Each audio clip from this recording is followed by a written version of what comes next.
Hello, everybody. Welcome back to Is This a Ghost? I'm Clayton Smith, and every week I tell a real ghost story from real history to my real friend, Patrick Dean, who does not take it real seriously. Okay, now you do it. Now go. I have Olympic fever. Do you? I have 106 degree Fahrenheit Oh, Olympic no, fever. you're terminal. Terminal fever. Yeah, it's not good. Ibuprofen is not taking the edge off of it. No, I'm into it. I'm game. I'm all over it. I love the Olympics, but I have not watched them at all this year, except for the clips that you sent me, which so far to date includes, let's see, a downhill skier getting racked right in the balls and going, ah! It was horrible. It was horrible. I mean, They talk about how those poles are like, or the gates are over like breakaway. Oh yeah, they're breakaway. They don't hurt. It's still a piece of like PVC pipe just sticking right up out of the ground. yeah, and it's cold out there. Mm-hmm. That's not helping any of the pieces involved in that collision are not helped by the fact that it's cold out there. And I don't know if you're aware, but downhill skiers, underneath of that like thin, paper thin leotard, right to the bare skin. Nothing at all underneath of there. I gotta be aerodynamic. Mm-hmm. Aerodynamic and as light as a feather. Not even hair down there. You know he's clean shaven as a fucking newborn. Yeah. He might have been tucking, but I don't know. I don't even know that. I know. He can't, I don't know. He definitely wasn't using tape. No. Because it's weight. It's extra weight. That poor guy. Mm. Oh no, monsieur. Oh, monsieur. I know. So, the luge tag team. I did. You gotta lift up to hit that. That feels cruel. Mm-hmm. You just luged real hard, which I think is probably a pretty easy sport. Actually, I think you just lie down and you just. I feel like let go, let God. It's how luge works. But then, I mean, to go from a straight lie back and then you got to like hoist yourself up to tap this. That's core work, my friend. That's bad. Yeah, not interested. I'm starting to think I'll never be in the Olympics. Stella was telling me that she disliked the Winter Olympics because she prefers the Summer Olympics because she can, quote, gauge how good I am relative to everybody because I understand what's going on. And I said, but honey, that's the beauty of the Winter Olympics. Free yourself of that, please. There is no way to know if you would be good or bad at any of these things. I was watching curling today, and in between throws, like in the middle of an inning or whatever, in between throws, I don't know what they're called. There's like 10 of them, and in between throws, the players were going up to a little desk and eating finger food and then going back to throw the next stone. What kind of sport has hors d'oeuvres in the middle of it? I think I know, obviously, the Olympics are incredibly high level sport. Yes. I assume that must be true for every sport out there. I assume that even curling, these are like the best out there. Having said that, I do think I could be an Olympic curler. Never touched a broom in my life, but I think I could do it. I will need to learn how to skate. That's the one thing keeping me from Olympic curling. This is the beauty of it. You do not wear skates. You just walk on the ice? You have a rubber soled shoe on your left foot, and you have a Teflon toe like glued to your right foot. All right, you're in this. I've watched a lot of curling. It's the one event I will actually sit down and watch an entire like match of. So here's how I think you probably get to Olympic level curler. Mm-hmm. You care enough to practice just enough times to know which foot does which thing for you at which time. And most people are like, this is so stupid. I quit. But if you can persevere, you could be like, it is stupid, but I'll try a few more times. Then you can go to the Olympics and be a curler. You'll say, one of the folks from the curling club will give me a ride home. You guys can just go. And then you're basically an Olympic curler at that point. If you want to become a curler, what is your path? Who do you talk to? There has to be like a state competitions, I would imagine, then like nationals. But how do you even get started there? How do you find a team of curlers? So there is a curling club in St. Louis, Missouri. Oh God. Yeah. I'm sure there's one in Virginia. Mm-hmm. Let's see. Virginia curling club. Maybe this is my midlife crisis. Ooh, that would be. Let's see. Maybe I become an Olympic curler. Let me think. Okay, hey, what were the criteria again?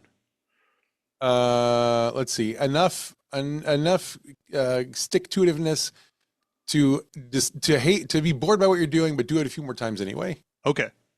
Is it also like snacks?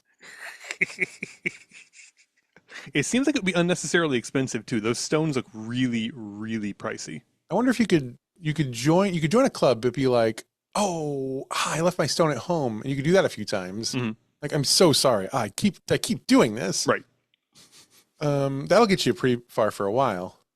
Yeah, of course there's a curling club of Virginia. So they're in Richmond. That's 90 minutes away. It's not far. Virginia's first curling club. I bet you it's Virginia's only curling club, friends. I'm gonna consider it. Okay. I'm gonna consider it. I do like the idea of walking slowly out on the ice and gently pushing something, because I'm great at bar shuffleboard. Mm-hmm. I'm sure it's very good at it. Except you are like, your body is the hand, right? Yeah, like exactly. Your whole body is the hand. Yeah. It's the scope is different, cosmically speaking, but right. The mechanics are the same. Yeah, probably. Got to be the same thing. Yeah. What's been your favorite moment of the Olympics so far? Gosh, the guy getting hit in the dick was real funny. Was real good. Oh man. I also really liked the Canadian team repeatedly cheating at curling. That was also really funny. What are they doing, those fucking Canadians? What are they up to? When you push the stone, you push the stone and then you let go of the stone, right? Yeah. And what they do is they let go of the stone, and then at the last second they give it a little boop. Like they just give it a little adjustment. You can't give it a boop? You cannot give it a boop. Well, are they being called out on this? That's the fun thing. Curling does not have judges that have any sort of power over the match. It is it's a gentlemanly sport that is self-policed. Okay. All right. You know what? Less curling, more breakdancing. I want to see ice breakdancing. And I want to see whatever her name from South Africa or whatever. Raygun? Raygun. Yeah. I want to see Raygun out there on the ice.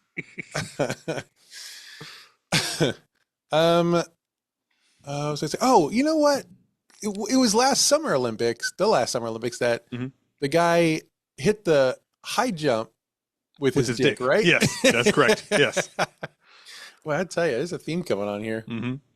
You throw that much spandex around, and this will happen pretty much every week. It's really amazing that this doesn't happen on more Olympics.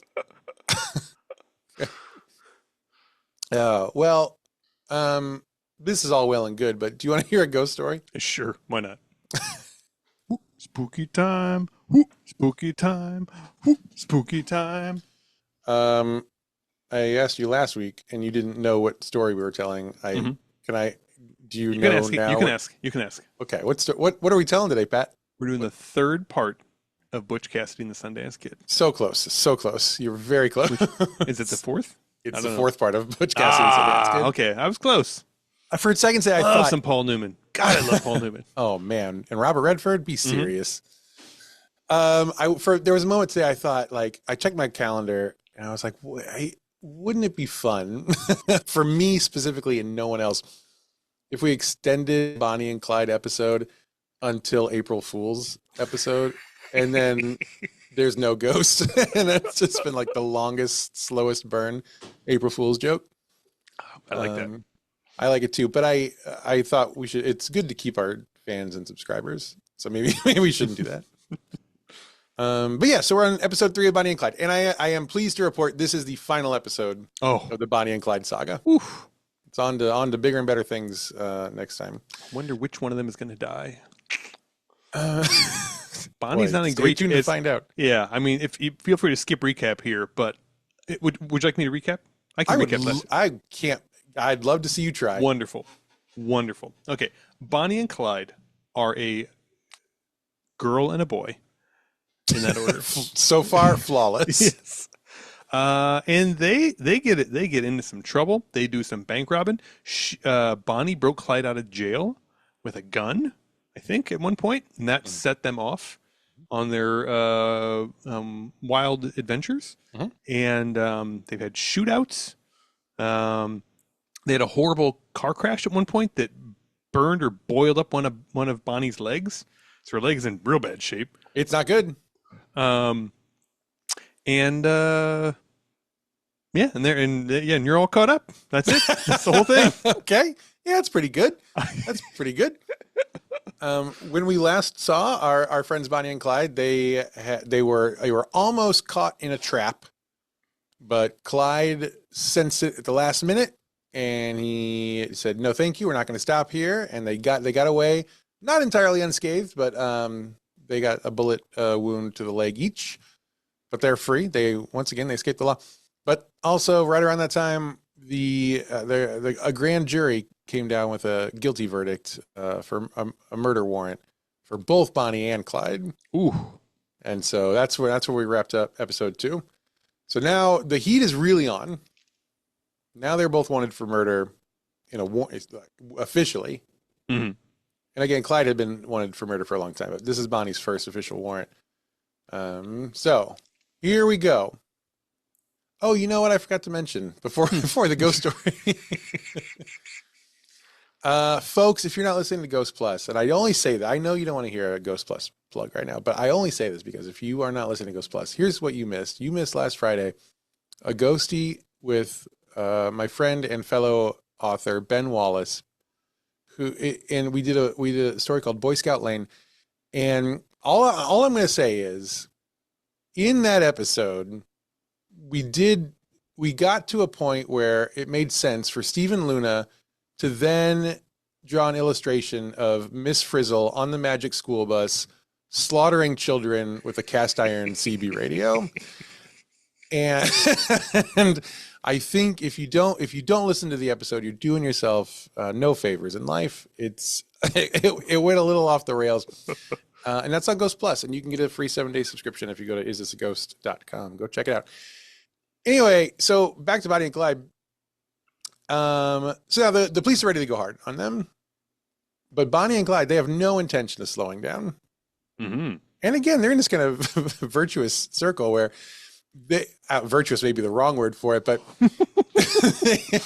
they can't stop because they can't live a normal life anymore. Right. So they're spiraling. Mm-hmm. But they think, you know what? Instead of slowing down, we're going to speed up. Mm-hmm. It's time to. The only way to get out of a spiral is to speed up and maybe go back the opposite direction. There was some space movie about that I saw. Yes. Did that. Mm-hmm. Worked. Yep. And it totally worked in that movie. Called The Core. Dermot? No. What's that guy's name? Aaron Eckhart. Aaron Eckhart. Yes. Who's the Dermot Mulroney, isn't it? Dermot Mulroney, is it? Yeah. Yeah. I think so. Yeah. Yeah. Yeah. Yeah. He's great. What I love about The Core, and I know I just kind of like set this up because it's not actually about The Core, but I love that it's not giving anything away, but in the final climax of, I'm not giving it away, but here's in the final climax of the movie, the point of the movie is you have to get all the way to the core of the Earth and get it spinning again because the core of the Earth has slowed down or stopped or something like that, which apparently, from what I've read, is actually not a big deal at all. This happens all the time. But wait, what? The core of the Earth like changes directions and stops and starts, and it's not really that big of a deal. Huh. All right. But they take their little submarine all the way through to the center of the Earth, going through thousands and thousands of miles of magma to get there, to get the core spinning again. And then they have to escape the center of the Earth before everything blows up or whatever. And just as they turn around to escape, to go back out to the surface and get out of there alive, the screen fades to black and it says 4 hours later, and then it comes back and it's them escaping. Like, did you really think this movie was so believable that people were going to say, "Oh, you can't get from the core to the surface of the Earth in anything less than 4 hours"? Well, how long do you think it would take to get to the surface of the Earth? 4 hours is pretty quick. 4 hours is pretty quick. I'll be honest though, not a lot of research, not a lot of data on that one. I don't really know. Okay. Yeah, I never saw the core. Oh, it's a good one. Is it It is so bad. This is another ITAG watch that we're gonna someday we're gonna start watching movies. Right after Man from Snowy River. Okay. Anyway, that has nothing to do with this. And so Bonnie and Clyde are not slowing down. They're going harder. And remember, so back in part 1, we talked about, and you actually previewed this in the recap. Mm-hmm. Clyde was in prison. He was in Eastham Prison Farm. Mm-hmm. in Texas. It was a terrible experience. He was abused. He was abused. He was sexually assaulted there. And if you'll recall, this is his whole stated reason for actually doing all this crime, because he wants to shut down, if not the entire prison system, at least Eastham Prison. He wants revenge. And so now there's all this new heat on them, and they decide I think they know it's not going to go great for them. Right. I think they have a premonition. And so they're like, if we're going to do this, we're doing this now. And so on January 13th, 1934, Bonnie and Clyde drive out to the perimeter of the Eastham Prison. And they are joined by two other men, Floyd Hamilton and Jimmy Mullins. Two men that do not understand how money works, because this is not the job they expect, I can imagine. You'll be surprised to learn then that Jimmy Mullins actually was a former inmate at Eastham with Clyde. So he knows the whole deal. And he knows obviously the campus very well. So he's an important person to have.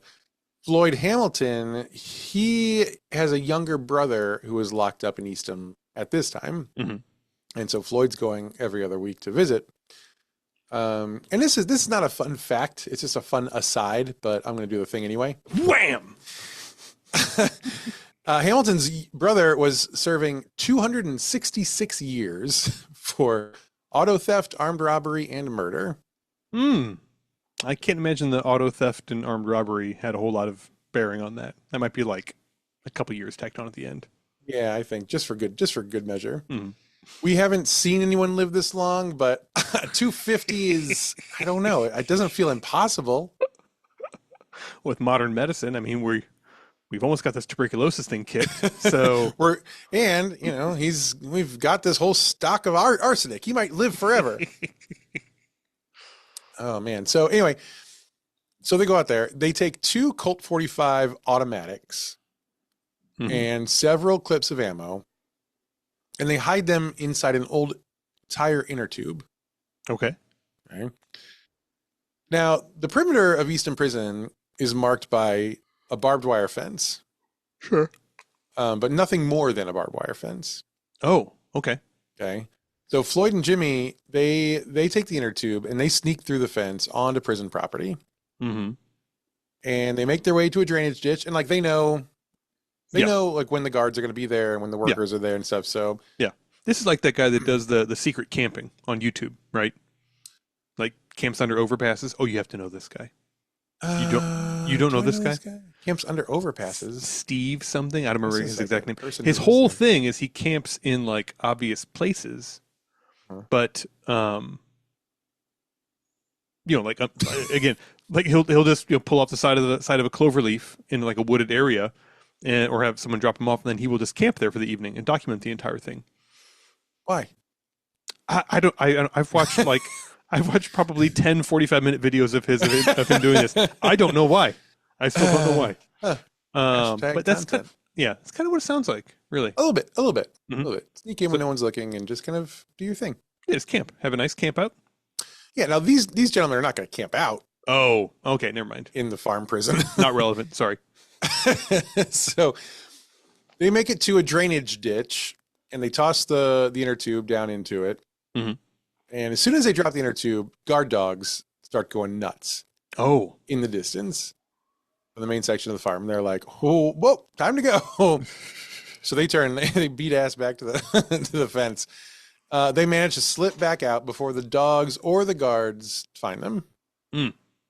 And they jump in the car, they're off. Okay. A couple days later, an inmate, because this has all been orchestrated with guys on the inside. Right, yeah. Because you got the one guy visiting a prison every other week. So a couple days later, an inmate named Aubrey Skelly, he goes out and he's not a groundskeeper, but he has this kind of very privileged position in the work camp where he gets to go out and just check things and make sure everything's fine. Check the barbed wire fence, make sure nothing's, Yeah. Because you want to entrust that sort of thing to a prisoner for sure. The guards are way too busy asleep in the guard tower or something like that. Yeah, you want to give him access to your accounting books, and he's definitely not going to rat you out. I'm gonna give him a Rita Hayworth poster and a yeah, little what's the spoon. harm? What's the harm? So here he goes out there and he goes to the drainage ditch and he retrieves the inner tube. Oh, and he manages to smuggle it back into the dormitory building. Oh, that's not good. Well, I mean, well, it depends on which side you're on. Yeah. Fucking narc. So he brings it in and he gives it to another inmate named Joe Palmer. Joe Palmer is in for 25 years for robbery. Okay. He knows how to use a gun. Absolutely. Okay. So he takes the inner tube, he hides it in his mattress, and he gives a little wink. A little wink. What an uncomfortable night's sleep this guy has ahead of him. That is. Ow! He gives a heads up to yet another inmate named Harry Methvin. Harry Methvane? I'm gonna need a mugshot of old Harry Methvin.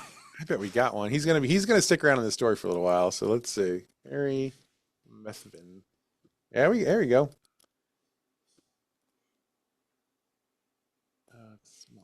Is he making the Methvin family proud?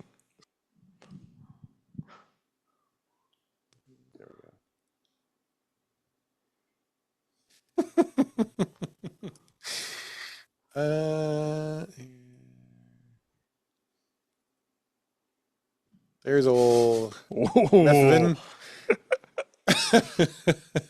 He's smoldering. Right. He is. Yeah, this is smoldering. This is very difficult to pay attention to right now.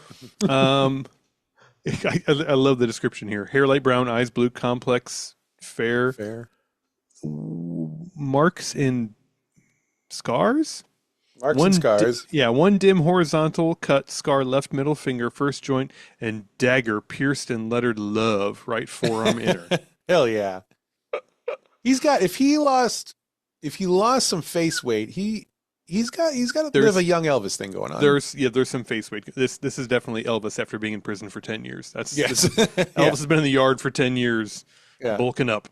I like they just affix this the number to his collar somehow. I don't think he's holding that up. He's actually using his pecs to hold it in place. Is what I'm saying. Very impressive. Very impressive. So that's Methvin. So keep him in mind. He'll be around. I will. Couldn't stop if I tried. So he gives a heads up. So Palmer gives a heads up to Methvin and also to Hilton Bybee.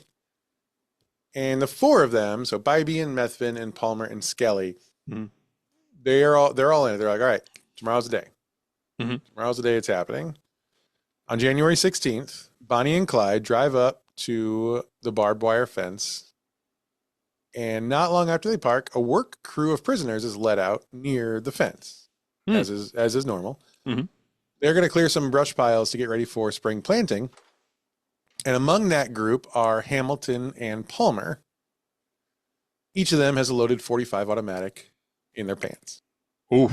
They also brought the guns. Hey. Now, one of them, I don't remember which one. I think either Hamilton or Palmer is not supposed to be in this work group.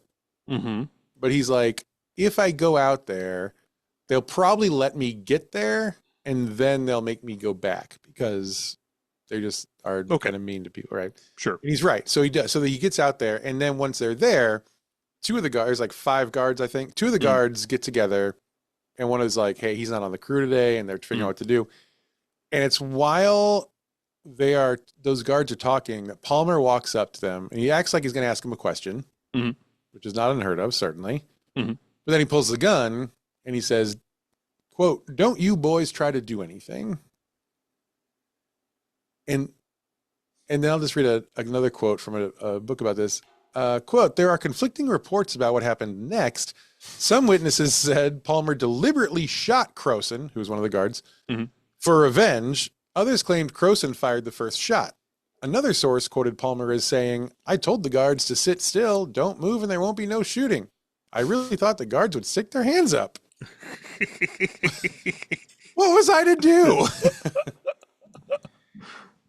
So regardless of how it goes down, Palmer shoots Croson, one of the guards. Now, Croson, we'll learn he's mortally wounded. Okay. But he is on horseback at this point. Oh. The guards are all on horseback. That paints a different picture. Okay. Yeah, sorry. I'm sorry. I didn't lead with that. I just thought you had like internalized Cool Hand Luke. You said earlier the Paul Newman thing. I thought you knew how this works. Yeah. Okay. Fair enough. Yes. Man, Cool Hand Luke's a great movie, huh? Oh, we should. That's put on the list. That should be on. Okay, that's on. Absolutely. So he's on horseback, and so he turns and he rides back toward the prison. He's going to alert the rest of the guards. Now, the second guard he was talking to, he pulls his gun, of course, and he shoots at Palmer. He just grazes him, though. And so Palmer returns fire, and he shoots the guard, and he hits him right on the hip. I think he hits him, like, in the gun belt. Whoa. And then the guard falls off his horse, and he breaks his leg. So that's a lucky break. This plan is going... I can imagine, like, this is exactly how it was drawn up. Precisely how it was drawn up. And then I want you to pull your gun, and then when the first guard runs away on his horse, I want you to shoot the other one in the butt. That's what I want you to do. We want to have a lot of fun when we tell people how this went. Reporters are going to be interested, and let's do this right. Now, meanwhile, so Hamilton has the other gun, right? He runs over and he's trying to help, but he's just so excited that when he grabs his gun, he fumbles with it. And he bobbles the gun and then accidentally ejects the clip. Oh, no. So he's useless. So Clyde can see this from where he is outside the fence. And he's like, God damn it. So he takes that as his cue. Clyde stands up and he starts firing his automatic rifle into the scene. But so Clyde is firing over the heads of everyone in the field. He's obviously not going to try to hit the prisoners. Right. Yeah. Right. So he's just firing it in the air. When he does that, everyone hits the ground. Guards, inmates, everyone is like on the ground. Then Bonnie blares the horn in the car. So the men, it's a signal for the men and also letting them know where the car is. And so then Palmer, Hamilton, Methvin, and Bybee, all four of our guys, they all just haul ass toward the car. And they slip through the fence and they load into the car. Clyde jumps in behind them. And they're gone. Okay. This is a very interesting assault on the prison here. Yeah. It's, the sum of all its parts will be eventually pretty good. If they do this once a week. Yeah. It's really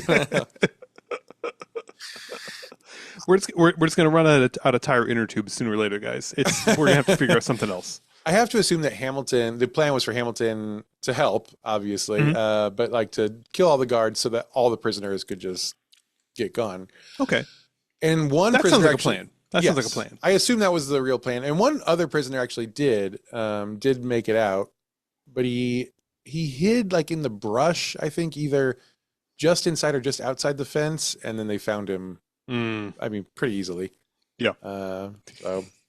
He's like, can you guys leave your guns, please? No, you're going to take them in the car? Take them in the car. Great. Thanks so much. I've covered this distance. I'll just sharpen this stick here, I guess, for the next 5 minutes. I'll just chew it until it's sharp and hope they give me the time. So they're gone. So it's a small jailbreak, but it's a jailbreak. Sure. And this for real is the last straw for the police. Oh, okay. I feel like I've said that sentence 9 times over the last 3 weeks. Shooting one prison guard in the ass and 2 guys running away into a car. That's it. That is the last straw. Well, the prison guard who was shot, now he's dying. And so the prison chief, a man named Lee Simmons, he promises Croden, whatever, the guard, promises him that everyone involved in the breakout will be hunted down and killed. Oh. And he means it. So he reaches out to a former Texas Ranger named Frank Hamer. Now, I'm going to assume you've never heard of Frank Hamer. No, but I've heard of the Texas Rangers. Correct. Specifically Chuck Norris. Walker, yes. Walker, Texas Ranger, yes. And he always got his man and did it within 30 minutes. Yeah, right about. Yeah. Walker and Trevette, if I remember correctly. Indeed, yes. Only one. Eventually, they taught Trevette how to do the roundhouse kick, which I thought was a little... I mean, like, fucking great. Yeah. Don't say anything other than perfect because he'll be wrong. What a deep pull. Who is the sidekick off Walker, Texas Ranger?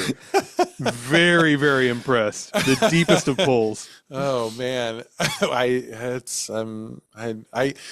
That could be so much smarter. That brain cell has been sitting back there for 25 fucking Biding years. its time. It's like, I'm not letting this one up. I don't care how much calculus you need to learn. I am not letting go. Absolutely. Of this Someday I'm nugget. going to need to know that James Trevette is the name of the sidekick in Walker, Texas Ranger. The first name too, not just Trevette. The first name too. Fuck, that's 2 cells back there. Oh my God! I just Googled it to make sure it was James Trevette, and yes, indeed it is. No doubt. Oh man. What a wasted life I've led. Oh my gosh. But you know what? My dad will be proud. Absolutely. Yeah. When he listens to this week's episode, I bet he will be like, oh, hey, this is great. Oh God.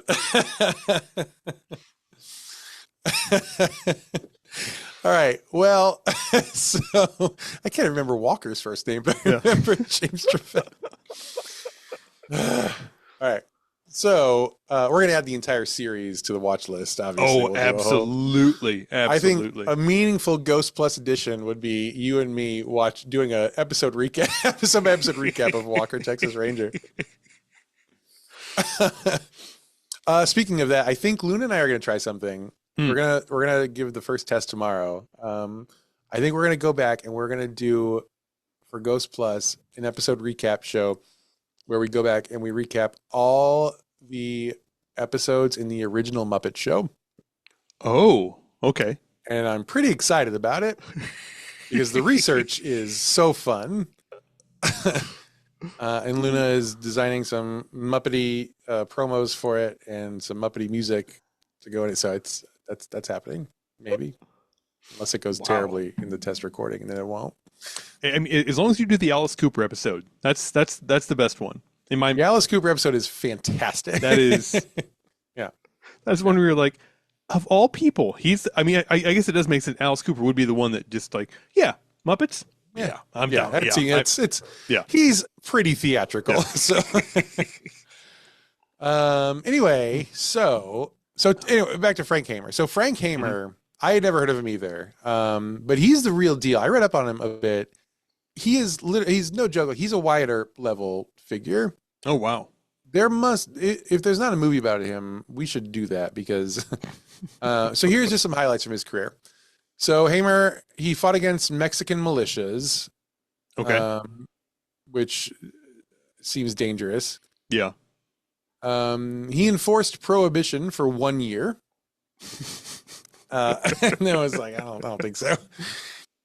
He led the fight in Texas against the Ku Klux Klan. Oh, okay. Good. And in 1930, he was part of a group that was protecting a black man who was on trial because he was accused of rape. And so this town got together to go lynch this person. Right. A mob surrounds the courthouse. And Hamer's like, you're not coming in here. Like, justice is going to play out. Go home. And the mob said, no, thank you. And actually in that fight, Hamer shot and wounded 2 of his own community members to keep the man safe. Wow. I will say, unfortunately, the mob did manage to set fire to the courthouse. The man the accused man they'd locked him in the vault for his own safety. But when the building burned down, all that's left is the vault. And so they just kind of were there. And so that didn't go great, but Hamer did the right thing. He tried his best to protect him. In 1928, Hamer put an end to a murder for hire ring. Hey, it turned out the Texas Bankers Association. What? Yeah. They were offering rewards of $5,000 for dead bank robbers. Oh, okay. Like pelts. Like pelts. Okay, it's like a great way to thing. think. Yes, like a pelts thing. Now, if that pelt is bigger than a coaster and you wear it, that might be illegal, but we're not sure yet. So the Bank Association, $5,000 for dead bank, which in today's money is crazy. That's like they're not worth that much nowadays. This is the most Texas thing. Yeah. An extraordinary amount of money. Just go murder some people. Yeah. So there's a group of criminals, of course, who are setting up idiots to go Right. into banks Mhm. so they can get killed. And meanwhile, the gangsters are like calling the bank. Is this like the guy that got the explosive strapped around his neck? It's like that. Yeah. Okay, it's that guy. All right, yeah. Except they're I convincing knew I these people recognized to this. go rob a bank. Right. That guy seemed compelled. These guys are just like, hey, you should go rob the bank. And then they go rob the bank, and then they'll get on the phone and be like, hey, just so you know, this guy's going to come rob this bank. And so they get the reward money for alerting the police about this upcoming bank robbery. It seems like a decent deal. It's, I mean, if you're into moral gray areas, I think you're going to make a lot of money. If you live in a state that is so dumb that it is making itself completely open to this kind of situation, I think you got to do it. Yeah, you think I mean, you could, This is what year is this? This is 1930. Oh, dude, you have to do it this year. Like,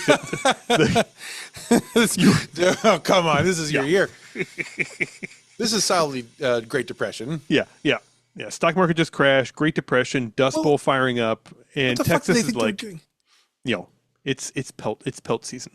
I mean, $5,000 for a dead bank robber in money. the Great Depression. Yeah. What did they think was going to happen?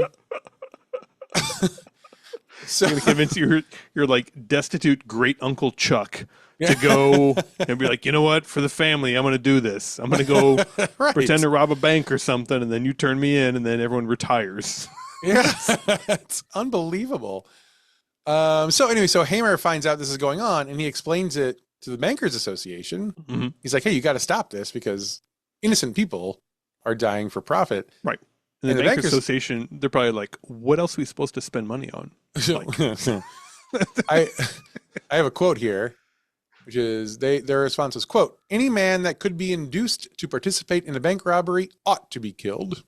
It's just so fucking Texas. I just can't. So Hamer finds this unacceptable, and he writes up a full expose. He calls it the Banker's Murder Machine. And he takes his expose to the press room of the state capitol and starts handing out copies to the reporters. So he's no joke, and he's good. Minus the prohibition part. Kind of. He's only for one. Well, he's only for 1 year. Yeah, he might have been like an intern or something. You don't know. It's it's hard to say. And so he's no joke. And the Texas Department of Corrections gets him to agree to finally, at last, put an end to Bonnie and Clyde. Ooh. They'd apparently approached a couple other Rangers first, because Hamer at this point he's out of the game. They had approached a couple active Rangers first, and but both of those guys said they wouldn't do it because they couldn't shoot a woman. Oh, okay. And that's obviously something that's going to have to happen if you're going to, if you're going to kill Bonnie and Clyde. Yeah. One of those is a Bonnie. So, but Hamer said, and Hamer's, to be clear, he's not excited about this, about the idea of shooting Bonnie, but he's like, look, she's been indicted for murder. Like, they're killing a lot of people. Like, this has to stop. Mm-hmm. I don't want to kill a woman. Mm-hmm. So excited about killing a man. Yep. Don't want to kill a woman. But he says, if that's what it takes, like, I'll do it. And so Hamer's on the case. He starts chasing them down starting on February 10th, which is Aaron's birthday, by the way. Oh, hey, that's nice. Yeah, it's a nice way to celebrate. Just a few days ago as we record. That's right. Speaking of Aaron and Ghostbusters, all these organic Ghostbusters. Aaron is going to join me for a recording of a ghostie. Oh, really? Yeah. Interesting. So and I found out we're going to do a theater, and Aaron's background, of course, indeed. So I think it's going to be a bunch of fun. So this Ghost Plus just keeps getting better and better. Wow. Anyway, so Hamer takes the case, and for weeks he's on their tail. He knows that they drive. He knows that they're constantly driving. He knows they're going all over the country. So, it's grueling, but Hamer commits to it. He lives out of his car, basically. And he's one or two towns behind them, like, constantly. Like, he's very close to them, but it's hard because They're not announcing where they're going next, obviously, Right. in any given town. Yeah. So stuff. Now on April 1st, I think before we get to this, I have notes about this somewhere later, but now's a good time to say it. So I've been thinking about, and I think we talked about, like, why are they driving so much, and why are they going to all these different states? So I learned the answer to that doing research for this episode, which was at this point, murder was not a federal offense. It was a state offense. Oh, interesting. And the law was if you are a police officer and you're following someone, you cannot follow them into another state. You can't follow them across state lines because you have no jurisdiction there. Oh. So if you arrested them there, it would do nothing anyway. Like they would get off. Right. And so what's happening is Bonnie and Clyde are not just driving around, they are driving this route that like skirts the lines of the states. So they're always like a 15-minute max distance from a state line. And that's why they're always on the move. That makes sense. Which is pretty good. And I think because it's before the FBI. But I think so FBI, their first big kill was John Dillinger. Is that right? That sounds right. Yeah. And Dillinger's alive during this time. So my hunch here is that Bonnie and Clyde, this whole shenanigans of them just like being close to state lines is actually what spurs this to be becoming a federal issue and probably the creation of the FBI. Makes sense. I would guess. It's not long after that they get Dillinger in Chicago. No way to research that. But I thought that maybe I would, but that is for a different podcast. I'm afraid. Eventually, we'll do a Dillinger episode. Sure, and I'll probably find it then. So, shut up. Anyway, so on April 1st, which is Easter Sunday, he is risen. 1934, Bonnie and Clyde pull off to the side of a road in Grapevine, Texas. Oh. A pair of highway patrolmen eventually stop, thinking that they're having car trouble. But Bonnie and Clyde open fire on them, killing them both. Oh, no. So now the police are really, really taking it seriously. They killed both of them. So an eyewitness said that it was actually Bonnie who had fired the killing shots for both men. Ooh. Which, so when later questioned Methvin, who's riding around with them now. Still. They have the whole crew. That's right. The whole crew. Yeah. Methvin said he was the one who fired the first shot after mistakenly assuming Clyde wanted the officers dead. So Methvin's story is like, I just assumed Clyde would want us to do this, so I started opening fire, and then Bonnie opened up fire too, and Bonnie's the one who's actually got both officers. Now this story just absolutely blows up. Like for some reason, bigger than anything they've done so far. It's kind of an extreme one right there. Like literally two police officers that are like, "Hey, do we help you with your car?" Yeah. I'm gonna kill you in cold blood. Yeah. So all 4 Dallas newspapers print the story, and they print the story as told by another eyewitness who was a farmer who was out in his fields who saw this, who said that Bonnie laughed at the way Patrolman Murphy's head, quote, bounced like a rubber ball when it hit the pavement. Oh. Now, this is probably not true. Yeah. But that was his story. He also told the police that he had found a cigar butt with tiny teeth marks, thinking that would signify it was Bonnie's. So this one eyewitness is painting Bonnie as this absolute fucking mad woman, right? Okay. And we don't think that's true either. We don't think there was a cigar at all on the scene. Like that, that seems to be fabricated out of whole cloth. Right. But that's what gets printed in the Dallas newspapers. And so now everyone is seeing Bonnie as more up to this point. Most people are like, oh, she's in love with this bad boy. And, she's just being swept up in this. And now suddenly public sentiment is changing. And the tide is now like, oh, Bonnie's a cold-blooded murderer. Which is a much better story. This is a much better story. Way Absolutely. Fun. Yeah. And of course, Bonnie's not innocent. It's hard to feel too bad for her, but not quite as represented. And then, so the story's already huge, but then a few days later at the funeral of Patrolman Murphy, his fiance wears her wedding dress to the funeral. And that, of course, like pictures of that are everywhere. Yeah. She's in mourning. Right, but he had a lot of money. Can we still do this? I brought the dress just in case. I don't know. I know you're supposed to wear black, but like we got this depression on right now, and I could only afford the one dress. Got this depression on. Yeah. So she's destined to be a real housewife of something. Absolutely. But she wears her wedding dress, and so it's sensationalized again. You know, now the public's outraged. They're demanding the death of Clyde, but they're also now the public is like put Bonnie in the chair. Mm-hmm. Leader of the Highway Patrol, a man named L.G. Fairs, he offers a $1,000 reward for Bonnie and Clyde. Whoo! 20% of what a dead bank robber costs. What's crazy? So, and here I have the calculation. So it's about $20,000 today. Okay, sure. So a dead bank robber, $100,000 during a fucking depression. Yeah. I would send my neighbor into that bank. And as we've established on this show, I like him a lot. Do you like your neighbor, or do you like retiring 5 years earlier? Well, yeah, that's a good point. It's a good point. Man. And it's for specifically the quote here is $1,000 is quote for the dead bodies of the grapevine slayers. Okay. It's not dead or alive. It's dead. Yeah.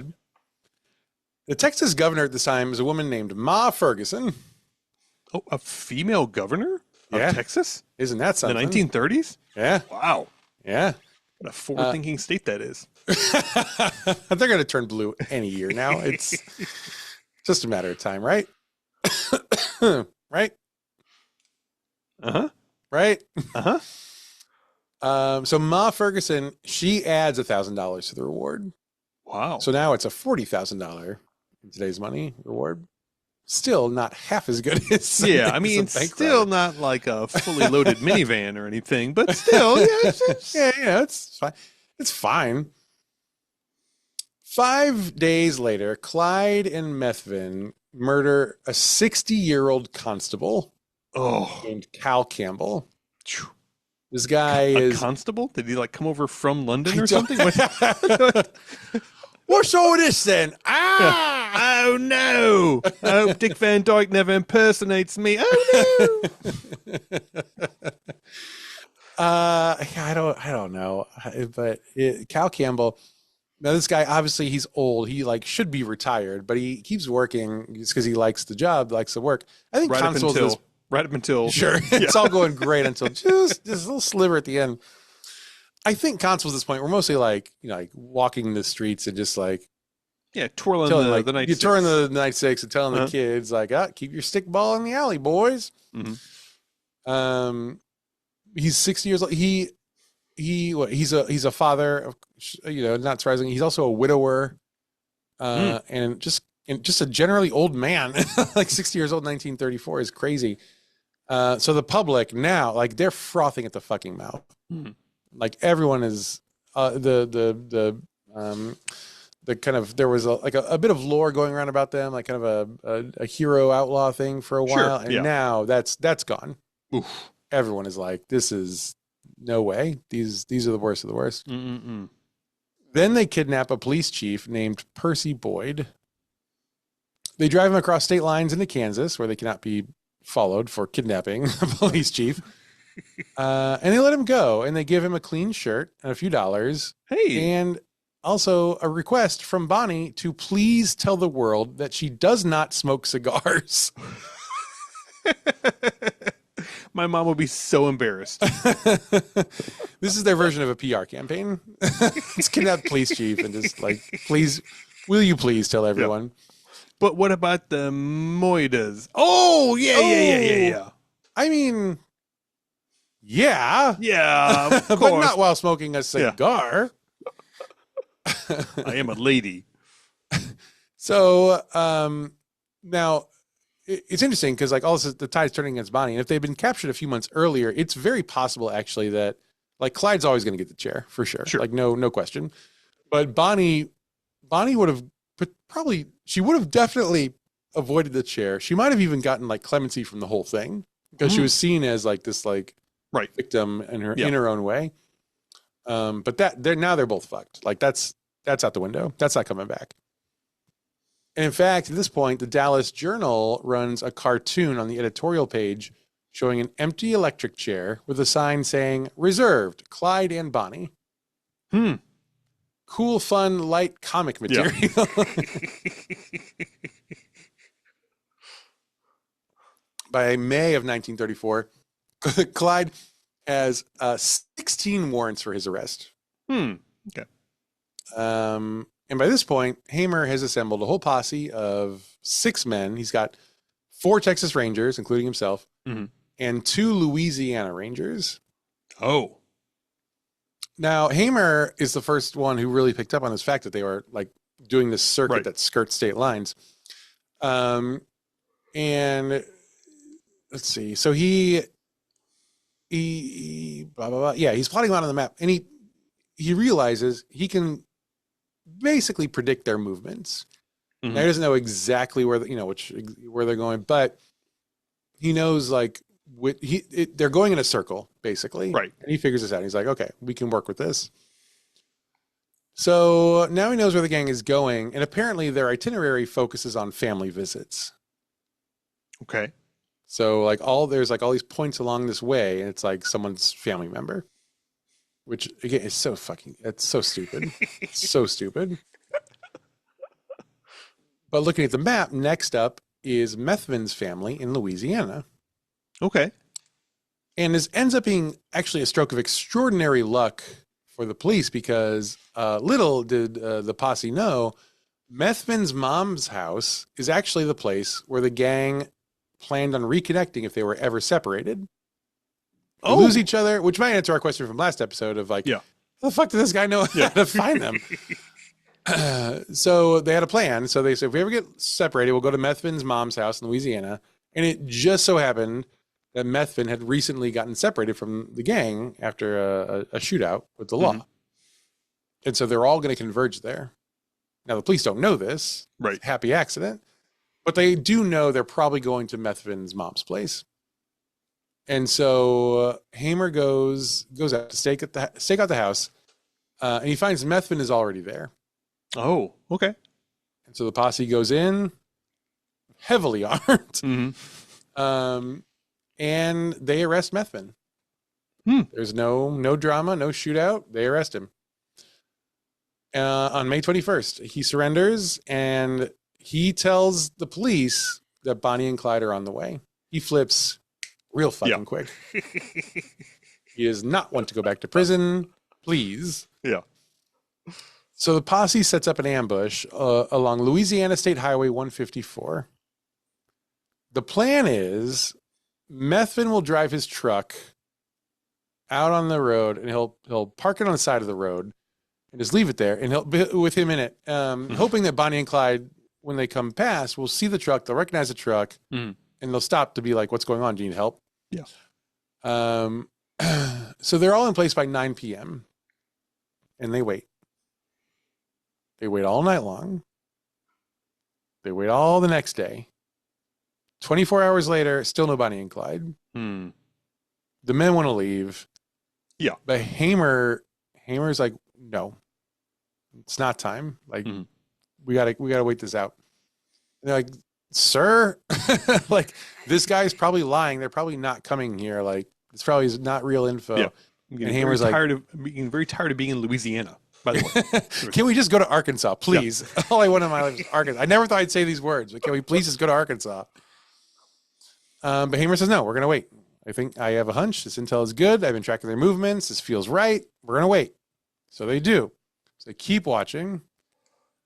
On 2.5 days later, on May 23rd, around 9:15 a.m., Hamer's like, okay, we should probably call it. Like, they're not coming. But just then they hear a car rolling down the road at very high speed. And it comes into view, and it is indeed Bonnie and Clyde. So Clyde is driving, and he does see Methvin in his truck on the side of the road, and he does slow down to see what's going on. All 6 lawmen jump out of the bushes and open fire. Oh. The first bullet is fired by Oakley. Now I'm realizing I didn't say which person Oakley is, but it doesn't matter. The very first bullet that is fired hits Clyde in the head, killing him instantly. Oh. End of story. That's a good shot, man. Anyway, thanks for listening. Yeah. No ghosts this time, but yeah, so that's one. And Hamer had told them, he said the plan is, like, once you open fire, empty your magazines. Do not stop shooting until you are out of bullets. And some of the men were like, that seems a little excessive. And he said, it's not. This is from a statement by one of the men, one of the Rangers. Each of us 6 officers had a shotgun and an automatic rifle and pistols. We opened fire with the automatic rifles. They were emptied before the car got even with us. Then we used shotguns. There was smoke coming from the car, and it looked like it was on fire. After shooting the shotguns, we emptied the pistols at the car, which had passed us and ran into a ditch about 50 yards on down the road. It almost turned over. We kept shooting at the car even after it stopped. We weren't taking any chances. All in all, these men fired 130 rounds, and 112 of them hit the vehicle. That's pretty good. It is good. I mean, it's a car, so you got to figure. James Trevet's in this group. Yeah. Of course it's going to be good. Here's a picture of the car. Oh, those are very good shots. Yeah, I mean, it's like centered on the driver's side. Like, it's these guys are good. No slouches. No slouches here. Hamer knows what he's doing. So of those bullets, about 30 of them struck Bonnie and or Clyde. Oh, okay. The official coroner's report marked 17 bullet wounds on Clyde's body and 26 on Bonnie's. Oh, who I should say did not survive. Okay. Or I didn't call that out, but each of them had several shots to the head, and one of the shots had severed Clyde's spinal column. Okay. So they went for it. The Undertaker had difficulty actually embalming the bodies because of all the bullet holes. It's like the little Dutch boy. It's just put a finger here, finger here. I need more fingers. Yeah. Honey, can you come down here? Inside the car, the police found an entire arsenal of automatic rifles, sawed-off shotguns, handguns, and several thousand rounds of ammunition, along with 15 sets of license plates from different states. Oh. And then here's an actual quote from Hamer. Quote, "I hate to bust the cap on a woman, especially when she was sitting down. However, if it wouldn't so have been lovely. her, it would have been us." When she's sitting down is so good. Once word spread that Bonnie and Clyde were dead, the people went fucking crazy. A whole swarm of folks descend on the crime scene. Okay. Now, they're in the middle of a pretty unpopulated spot. And so the police have to, like, the posse, they have to go and, like, get police and, you know, an ambulance and, like, whatever, the coroner to bring them out here. And they leave two of the posse members here to guard the scene. But they were not expecting how many people would arrive. One woman shows up. She starts cutting Bonnie's hair. Look, this is a tough time in America. You gotta yeah. She's cutting off bloody locks of her hair, also pieces of her dress, and then later sells them as souvenirs. Hinton, one of the Rangers, had to stop a man from cutting off Clyde's trigger finger. That'd be a good one too. I mean, that feels pretty important. I'd have to imagine if you go on eBay right now, this is all on there right now. Has to be. The Rangers put it up there themselves. Another man had opened his pocket knife and was reaching into the car because he wanted to cut off Clyde's left ear before he was stopped. So they're just they're just, okay. Today, not far from the spot of the ambush, there's a museum called the Bonnie and Clyde Ambush Museum. And if you head to the actual site of their deaths, there's a good chance. Oh, here's where we get to the ghosts. Are you ready? There's a ghost this week? Yeah, It's finally. been a fucking month. It's just about. If you go to the side of their deaths, there is a very good chance you will hear the sounds of ghostly gunfire and also the screams of Bonnie Parker as she is gunned down. Whew. Wow. Some people have driven down that road at night and seen a ghostly vision of the car itself with Bonnie and Clyde inside. And it is rocking on the axles as if it is being riddled with bullets. Oh, wow. Oof. Feels like a terrible thing to see. Some also claim to see ghosts of Bonnie and Clyde running into the nearby brush, making the escape in death that they were not able to make in life. It's probably just kids. Just Kids love running around on the interstate. They just horny they love kids. it. Yeah. Horny kids on the interstate. There are, of course, floating orbs, as there always are. And some people even claim that when they look at photos taken at the site, the ghostly images of Bonnie and Clyde appear in the background. Mm-hmm. Like with all the grotesque disfiguration, or just... Oh yeah, head gone. Yeah. That's how you know it's Clyde. Yeah. And then most of her hair cut off is how you know it's Bonnie. Yeah. Bonnie's got a cigar with no lower jaw holding it in, and most of her dress missing. Sure. Yeah. Yeah. And that, my friend, is the absolutely worth it 3-part story of Bonnie and Clyde and their ghosts. What a journey, huh? Indeed. Oh my gosh. I have so many questions, but there's no time. My initial plan was to condense it all into one episode. Mm-hmm. There's just so many exciting things to talk about. Yeah. It just seemed worth it. And gosh, I bet our listeners will let us know if that payoff is worth the journey. Well, I guess that's probably going to do it for us tonight. So I should say that Is This a Ghost is a production of Smith Show Media. All the notes for the last month were taken by me, Clayton Smith. All the funny jokes are from Patrick Dean. Our video editor is Jen Swanson. Our audio editor is Jeremy Montoya. Our social media manager is Jen Jones. Our merchandise is created in partnership with Stephen Luna and with Fox and Quill Studio. And please do consider joining Ghost Plus. It would be just a really great way to show us that you value the work that we do, because Patrick and I don't get any money from that. We don't take any money from that. We just put it back into the show. And sometimes our unpaid interns get $25 gift cards. And that's the money that comes out of. So if you want to support us, that's a great way to do it. And it's worth your while. There's some fun stuff over there. That's it for us this week. We'll see you again next time. Until then, I will say, do not become a real sexy mass murdering